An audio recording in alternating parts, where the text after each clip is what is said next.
За ингээд бүгдээнд хятад ард улс хань үндэснээрээ төрөө бичиж байна энэ. За сүмрэ харьцуулъя. Оросын холбооны улс, Монгол улс төрөө яаж бичих ёстой, яаж бичиж байгаа талаар. За бид нар энэ хань үндэстэн бол 2231 жилийн хугацаанд төрт улс бүрдүүлэгч ард түмэн нь хань үндэстэн байна гэдгийг сурж байна.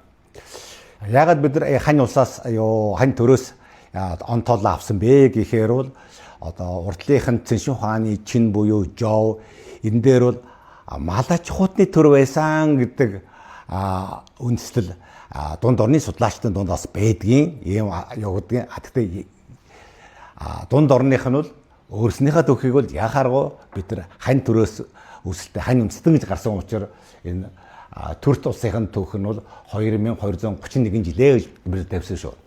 За дараачих нь бол манай Умар төрш Оросын холбооны улс. За энэ бол 862 дугаар оноос эхэлдэг. За нийтдээ бол 1163 жилийн хугацаанд төрт улс бүрдүүлэгч ард түмэн Орос үндэстэн байна. Орос улсад бол. За дараачих нь бол манайхан 2234 жилийн хугацаанд төрт улс бүрдүүлэгч ард түмэн нь бол халах түмэн бод түүний дээд нэггээр их юм бол хүн үндэстэн байна гэж байгаа.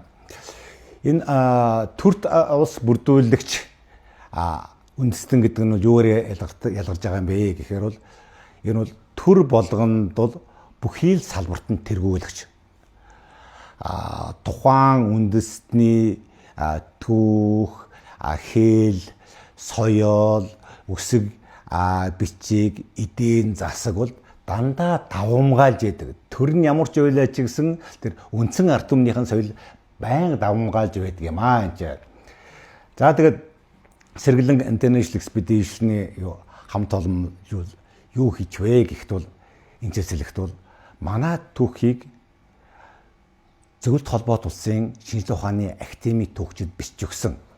Хамгийн анхных нь бол 1955 дугаар онд бол академик Греков тэргүүтээ Оросын шинжлэх ухааны академийн бичиж өгсөн. Дараад нь 1964 дугаар онд Жуков тэргүү академич тэргүүтээ. За хамгийн сүүлд нь 1986 дугаар онд байхаа энэ Акладников академич тэргүүтээ ийм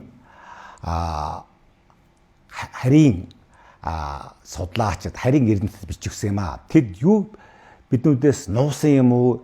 Маш чухал үзүүлэлтийг маш чухал түүхэн баримтыг гаргаж дэлгээгүй. Энэ юу гэхээр бол энэ үндсэн хүн аав нь хин юм бэ? Тэ?